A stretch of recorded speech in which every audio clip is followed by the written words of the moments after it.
Hello friends, today we are going to discuss the characteristics of Indian political thought. As we all know that political thought can be studied with two broad streams, the Western political thought and Indian political thought. Again, Western political thought and Indian political thought can be subdivided into three periods: the ancient political thought, the medieval political thought, and modern political thought. So, within Indian political thought, we have these streams: the ancient Indian political thought, the medieval Indian political thought, and the modern Indian political thought. So, today we are going to discuss the characteristics of Indian political thought in general, ancient Indian political thought in particular. In fact, political thought and ideas were very widely discussed in Indian political thought, might be in ancient period or medieval period or modern period. During the ancient period, great philosophers like Manu, Kautilya, and Buddha have discussed various ideas related to politics, Rajadharma, Dharma, Danda, Dandaniti, and various aspects. So they have discussed the structure, functions of various political institutions like state, the king, the government, and various other things. And also they have also discussed the functions of the state, the origin of state, and also political ideas like justice, freedom, law obedience, and various other things. Likewise, in the medieval political thought, in Indian medieval political thought, we have great philosophers like Basava. Basava is a great philosopher, hails from South India, and he has also discussed various aspects related to the kingship, the origin of kingship, and various aspects of justice, law obedience, freedom, rights, duties, and various other things. Likewise, in the modern political thought that comes from the entry of Britishers into Indian society, actually, the modern political thought can be described as the political ideas of the philosopher who are mostly expressed their views either on British presence in India. Some of them have opposed the Britishers and some of them have supported the Britishers. So anyhow, this is how the modern age in India started from the entry of Britishers into Indian society during 17th century. So in the modern political thought, Indian political thought, we have Renaissance in Indian society, that's socio-cultural Renaissance, led by the Samaj movements, the Brahma Samaj, Arya Samaj, Satyasodhak Samaj, Prarthana Samaj, and various other social groups. So the philosophers belong to these social reform movements, have expressed their ideas. And the successors of these reform movement thinkers are philosophers, namely Mahatma Gandhi, Jawaharlal Nehru, Dr. B.R. Ambedkar, and others, Manavendranath Rai, Jayaprakash Narayan, Ram Manohar Lohia. So these are considered as the philosophers of modern political thought, modern Indian political thought. And today we are going to discuss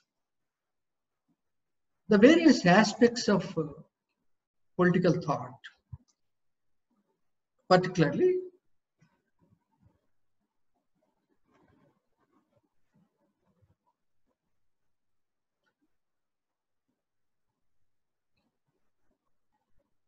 Indian political thought, ancient Indian political thought. As I have already told you, there are three important philosophers in ancient India. They are Manu, Kautilya, and Buddha. These three philosophers have expressed various political ideas. They have discussed the origin, growth, and evolution of various political institutions. They have also discussed various political ideas. So this is how the contribution of Manu, Kautilya, and Buddha was immense to the treasure of knowledge in ancient Indian political thought. In fact, political thought in general is described to be originated from the Western societies. And many people believe that the homeland for political thought is the Greek societies, particularly Ernest Barker, Dunning, and other modern philosophers have expressed the view that all the political philosophies have taken their birth and originated from the Western societies, namely the Greek societies. But Indian philosophers have proved it as only partially correct. In fact, well before the Greek civilization, well before the great Greek philosophers like Socrates, Plato, and Aristotle, well before these Greek city-states, there was a much treasure of civilization in Indian society. And there are good philosophers in Indian society, like Manu, Kautilya, and Buddha. They have expressed various ideas, political ideas. So, Western political thought discussed the state as a separate entity. But Indian political thought has conglomerated both the society and state, and they have discussed the origin and growth of various political institutions.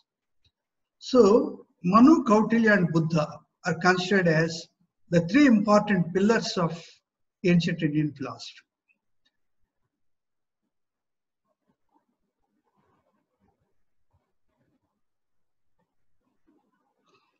Now let us see the sources of Indian political thought. There are various sources through which Indian political thought can be traced. The first thing is Vedas. We have the Chaturvedas like Samaveda, Atharvana Veda, Rig Veda, Yajur Veda. So these are the four Vedas. These Vedas have discussed the origin of kingship and the functions of king and what are various elements of the kingdom and various other things. And second one is Upanishads and Brahmanas. Upanishads and Brahmanas are considered as the commentaries of Vedas, and they have also discussed new things about the kingship, kingdom, the origin of state, origin of society, the concept of dharma, and various other things. And third one is epics. We have two great epics in Indian society, the Ramayana and Mahabharata. These are the two important great epics of Indian society. And these epics have also pondered over so many things about political ideas and political opinions and attitudes of various noble kings, nobler people, wise men, and other things. And after that, there are other sources that include Niti Shastra of Kamandaka and Shukra. These are the three great philosophers, two great philosophers like Kamandaka and Shukra. And they have also pondered over various aspects of morality and political morality. That's called Niti Shastra. Niti Shastra originally deals with ethics and morals, but it would also discuss various other aspects of politics. So, Niti Shastra of Kamandaka and Shukra. And after that, the Ardhashastra of Kautilya. Kautilya's Ardhashastra is one of the finest treatises that gets discussed about the Saptanga theory, the statecraft, the Mandala theory, the foreign policy of a kingdom, the origin of kingship, and the functions of king, what is dharma, danda, and various other aspects. So this is how Ardhashastra is considered as an important element, an important treatise on various political ideas of ancient India. And after that, we have Smritis. Smriti means memory. In fact, books are written in memory of certain great noble people, and people themselves have written that. Among them, we have Yajnavalkya Smriti, Manusmriti, and various other Smritis.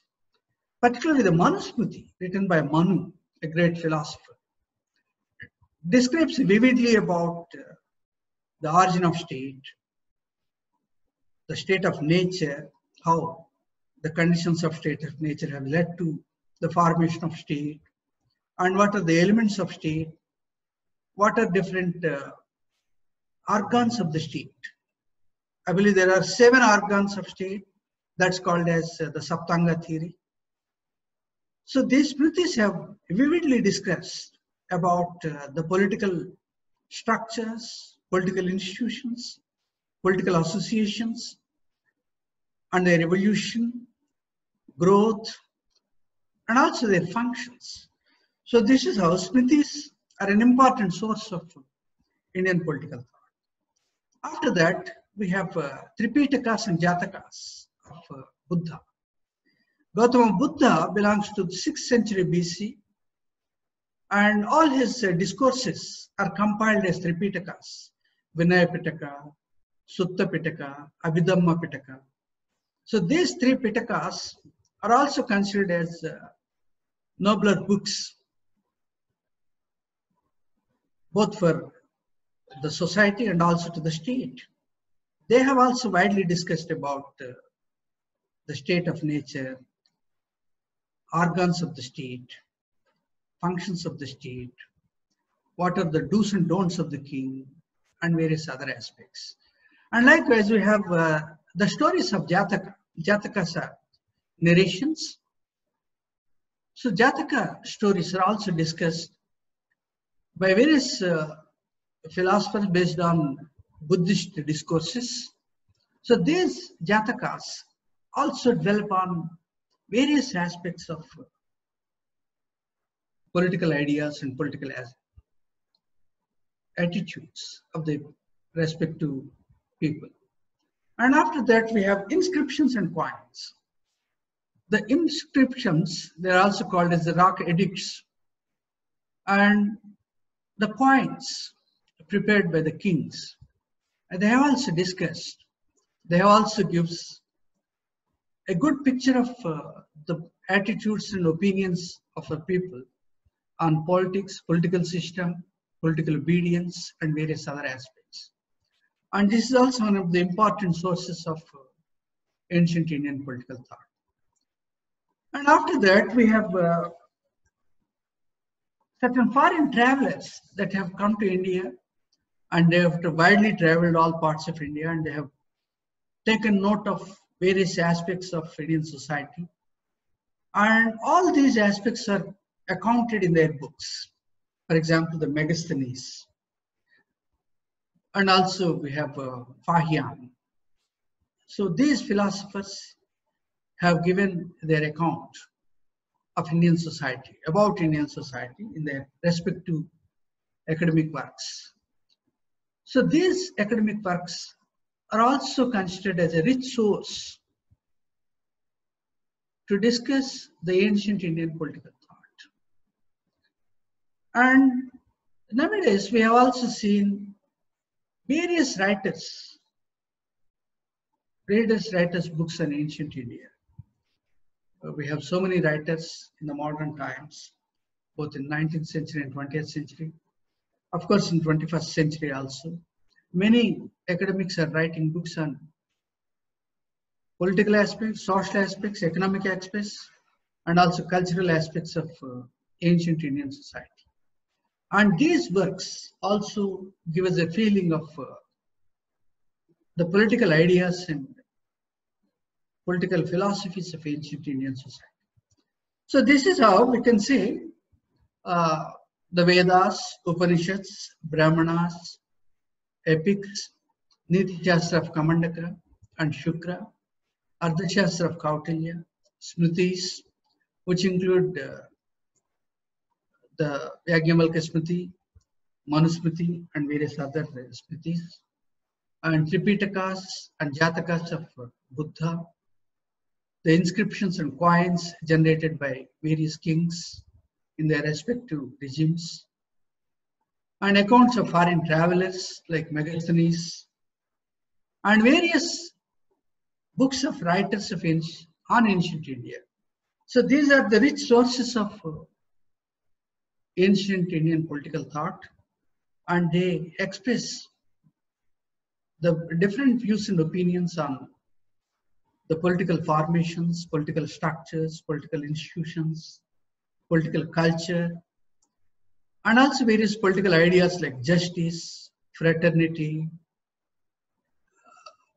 law, liberty, equality, fraternity, and various other aspects.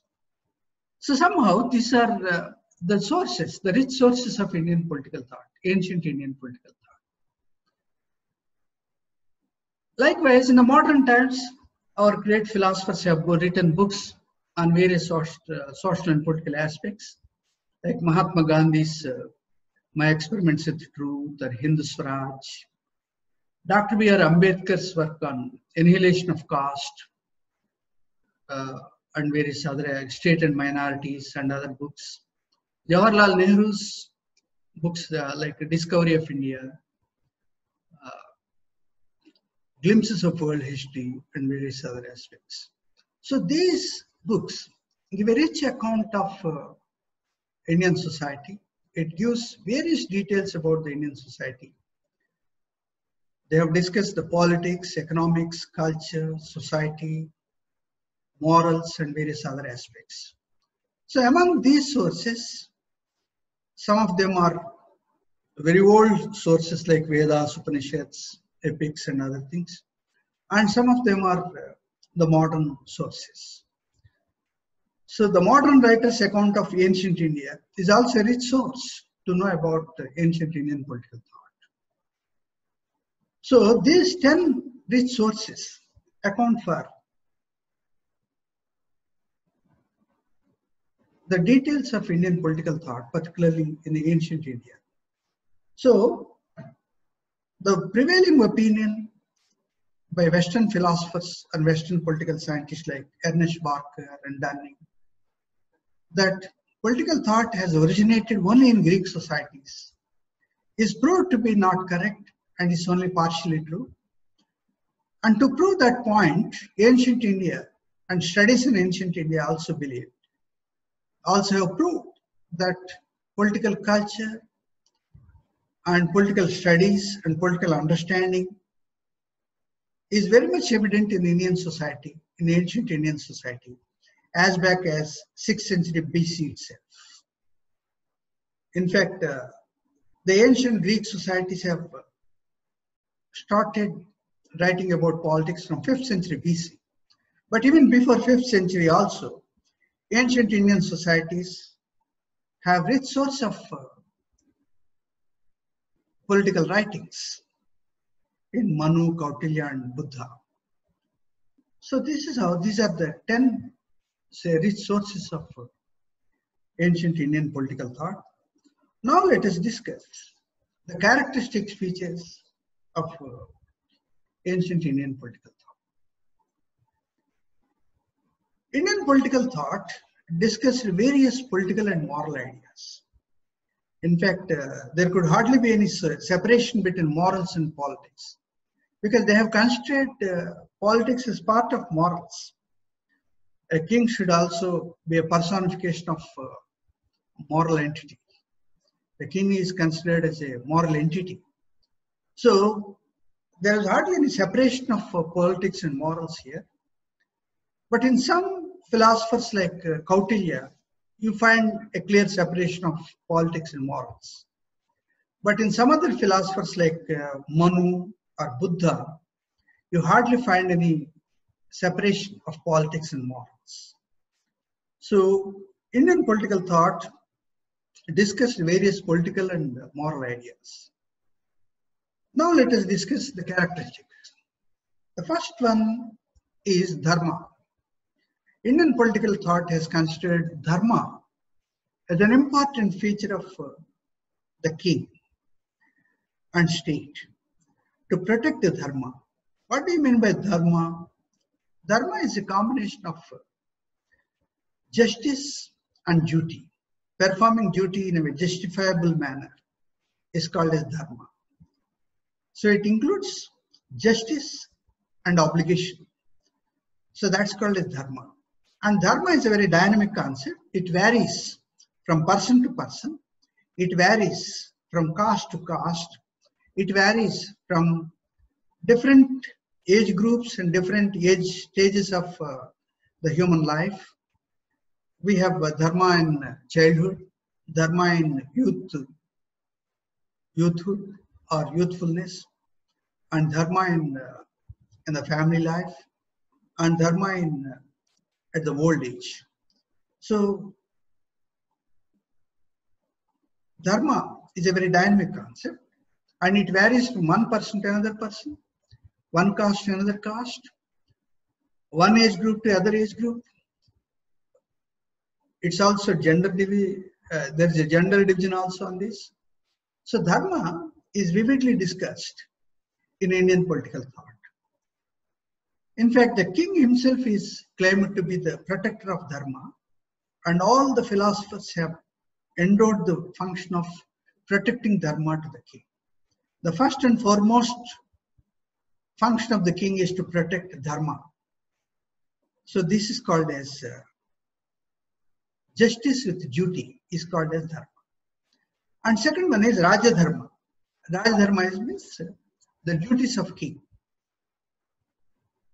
Indian political thought has discussed about the Raja Dharma.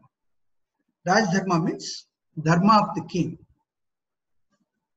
What are the duties that a king is supposed to perform? The king is supposed to perform the welfare functions, the police functions, and also the functions related to the well-being of the society, well-being of the individuals, and you should also perform certain spiritual functions. So this is how dharma, or otherwise it's called as a duty of the king, is called as Raja Dharma. Raja Dharma is considered as a very noble virtue endowed with the king to perform all his duties in a very matured manner. So that's called as the Raja Dharma. Indian political thought has discussed it in a very detailed manner. So this is the second important aspect of Indian political thought. And third one is Saptanga theory. Indian political thought has discussed the origin of state, the evolution of state, the state of nature, the functions of state, and it has also separated state and government. The Saptanga theory, it classified various organs of the government, organs of the state into 7 types. They are called as the Saptanga. Saptanga means 7 organs of the state. So they are called as the king is the first one, and Janapada, a territory with people, is called as the Janapada. And third one is the Bala or the army. And the fourth one is a fortress, that's called Durga. And treasury, that's called as Kosha. And Mitra, Mitra means allies. A king should have some allies, political allies in the neighboring kinghood, neighboring kingdoms. And likewise, Danda, Danda means the power to punish the people, or the power to have the army, that's called as Danda. So these are the 7 elements of the state. In fact, the Indian philosophy has discussed the origin of state in 2 different theories. One is the divine origin theory, the second one is the social contract theory. So Indian philosophy believes that people, before the formation of the state, that's called in the state of nature, people in the state of nature, suffered the Matsya Nyaya. Matsya Nyaya means law of the fishes. The law of the fishes says that big fish always eat away the small fish. That's also called as the Atavika Nyaya. That's called as the law of the jungle. Here, the mighty animal always oppress the weaker animals. So likewise, without the state, without the government, without the king, without kingdom, it is only the mightier people that prevailed upon the weak people, and they used to suppress the poor people or the weaker people. So to protect the weak people and strong people alike, the state came into existence according to Indian theories. So this is how the state has originated from the Matsya Nyaya or Atavika Nyaya, from the state of nature. It's a very peculiar state of nature. And once the state is formed, how the state is formed, there are two theories. One theory explains about the divine origin theory, which says the divine interference is there in the formation of the state. It is only the God that has created the kingdom and kingship. It is only the God that has given the universal law. It is only the God that has asked the people to obey the law. It is only the God that has created the code of discipline to the people. So the divine element is perceived in the Indian political thought as a motivating factor for the formation of the state. So some philosophers like Manu have believed that it is only the divine origin theory that has created the state. But contrary to that, philosophers like Kautilya and Buddha believed that people have made a contract among themselves and they have made an agreement among themselves to form a state. This is called as the social contract theory. So these two theories have their presence in ancient political thought. And this political thought has given, there are 7 elements to the state. These 7 elements are called as Saptanga theory. Sapta means 7. Anga means organs of the state. They are called as the Saptanga theory. And fourth one is the Mandala theory. Mandala theory believes, actually Mandala theory is given by a great philosopher called Kautilya, who says the king is to have 12 other kings to expand his kingdom, and he should fight with somebody, he should take the help of somebody, he should get another king to make bargains when the kings are in a position to defeat or facing defeat. So this is how he has enlisted at least 12 kings around him. That's called a mandala, to enlarge his kingdom either by hook or crook. So this is called as the mandala theory. Mandala theory is an important theory of defense strategies. And mandala theory is considered to be an important theory related to strategic moves of the kings in expanding the kingdom or in expanding the borders of the kingdom. This is called as mandala theory. This is given by a great philosopher called Kautilya. And after that, almost all the philosophers have discussed about the statecraft. In the statecraft, they have discussed about the revenue system, judicial system, welfare system, local body system. So various different systems of governance are discussed in the statecraft. First of all, the formation of the state and also the organization of the state. In the organization of the state, how the ministers are to be chosen, how the high-ranking officials are to be chosen, how various noble people are to be given the posts of the ministers, and also how the system of competitive examinations and various tests that could bring very wise people to the administration. And after that, how the king should impose taxes on the people. That's called the financial administration. And how the king can collect the revenues from the people. That's called revenue administration. And how the king can control the crime with a system of punishments. That's called administration related to crimes and punishments. And after that, the Indian political thought also discussed about the system of rendering justice to the people.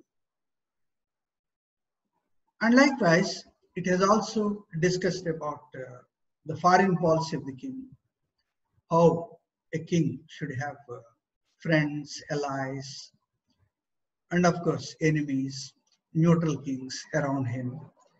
So on the whole, Indian political thought has very brilliantly discussed about the statecraft and its various elements. This is also an important aspect. And one of the most important aspects of Indian political thought is its description of Varna and Varna Dharma. It upheld the Varna system. Excepting Buddha, all other philosophers in ancient India have upheld the Varna system. Varna is nothing but the subcastes and castes that are emerged from the division of society on functional basis. That's called the Varna. As we have the Chatur Varna system in Indian society, the Brahmana, Kshatriya, Vaishya, and Shudra. So these are called as the Chatur Varnas. The remaining sections are called as the Panchama Varnas. And ancient Indian political thought upheld the Varna system, and it wanted the Varna system to be followed by the king. It wanted the king to protect the Varna system. And likewise, it has also discussed various obligations of each Varna. What are the duties of a Brahmin?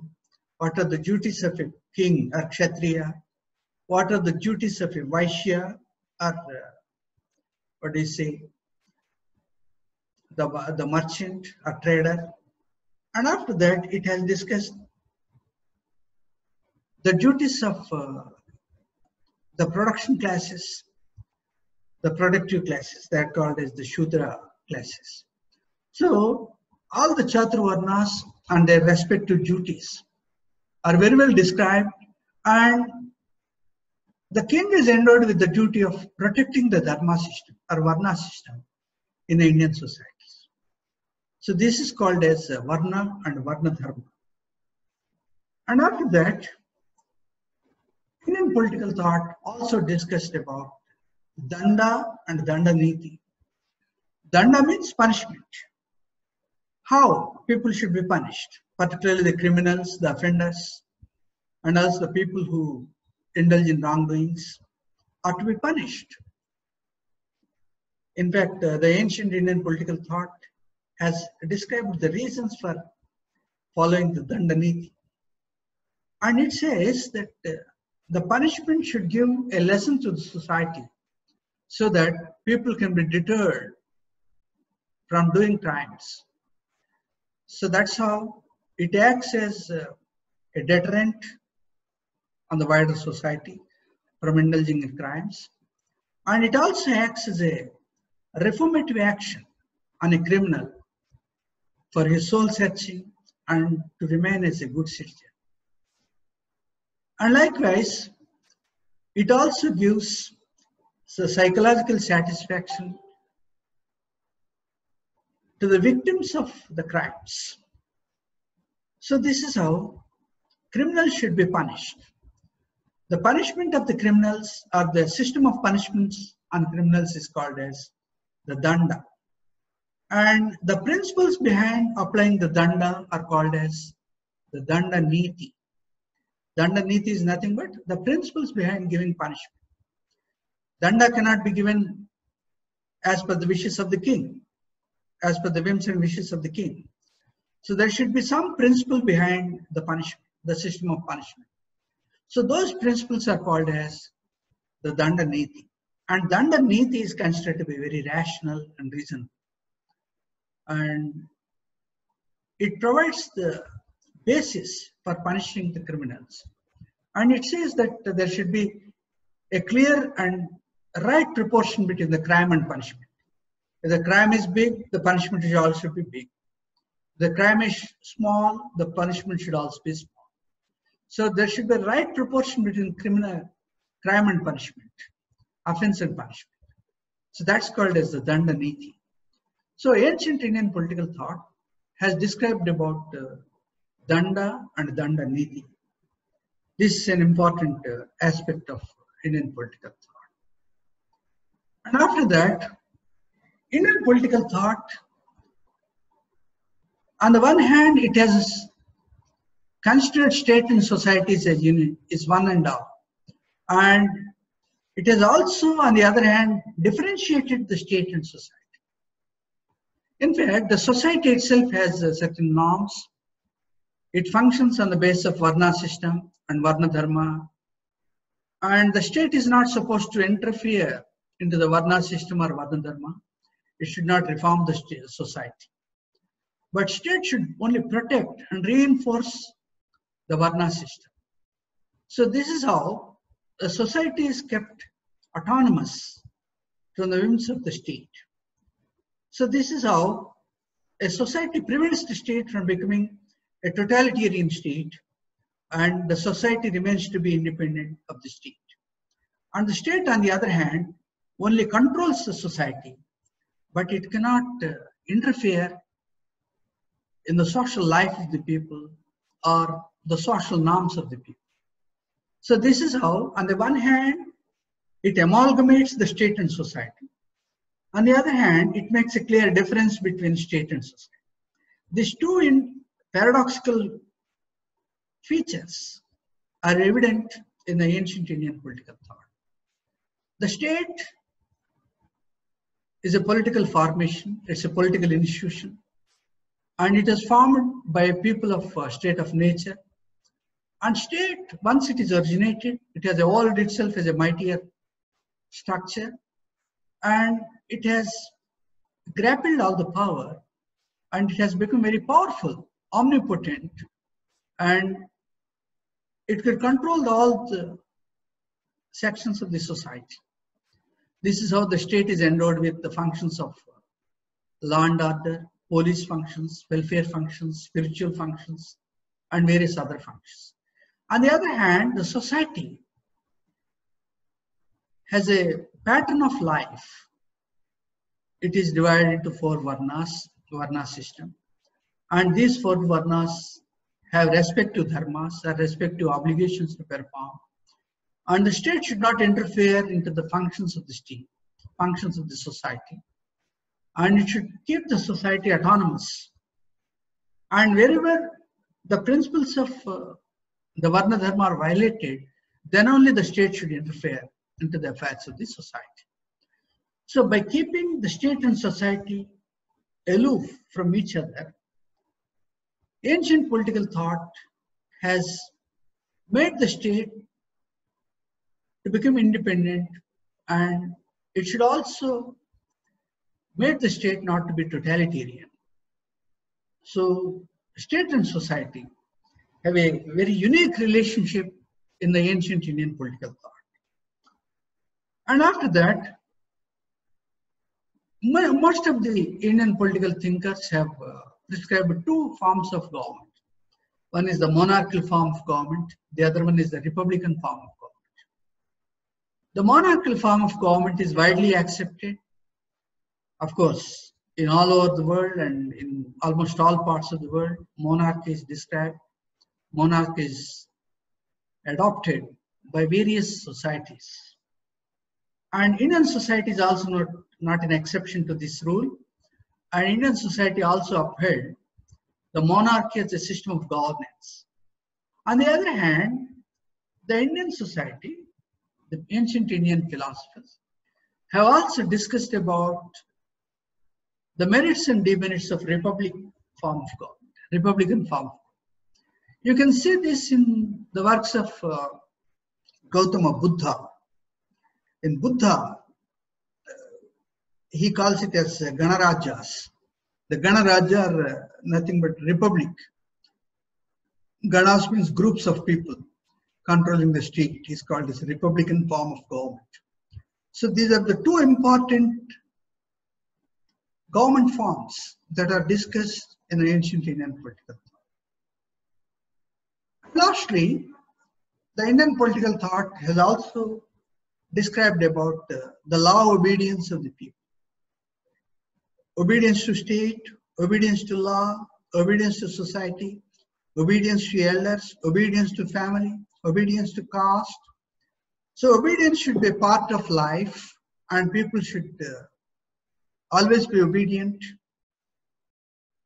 So this obedience is given much role in the Indian political thought, and it insists that people make it an obligation to obey the law of the land, and it should not violate the law. So law obedience is one of the most important political obligations of the citizens. And law obedience tended the people to pay the taxes, and people should follow the principles of society, the social laws which are inherent in the caste system itself, and also political laws formulated by the state and government, and also the cultural laws of the religion and familiar laws of the society and family at large. So this is how, wherever there is a law, obedience is considered as inevitable. So inevitable obedience to law is an important feature that is discussed, widely discussed in the ancient Indian political thought. Law obedience is given its prime place in the ancient political thought, and it suggested the citizens to be obedient to all the laws, whether divine law, natural law, laws of the state, laws of the society, laws of the family. Any law may be, the source of law is different, but obedience to law in any form, law of any form, is inevitable and a must for all the people, and citizens should have this law obedience nature. So this is how the ancient political thought has discussed various aspects of political ideas. Among them, we have dharma, Rajadharma, Saptanga theory, Mandala theory, statecraft, Varna and Varna Dharma, Danda and Dandaniti, state and society, monarchy and republican forms of governments, and law obedience of the people. So these are the important characteristics of the state. And in the next lecture, we'll discuss in detail about the Manu's political ideas, the Kautilya's political ideas, and Buddha's political ideas. Thank you, friends. Stop here.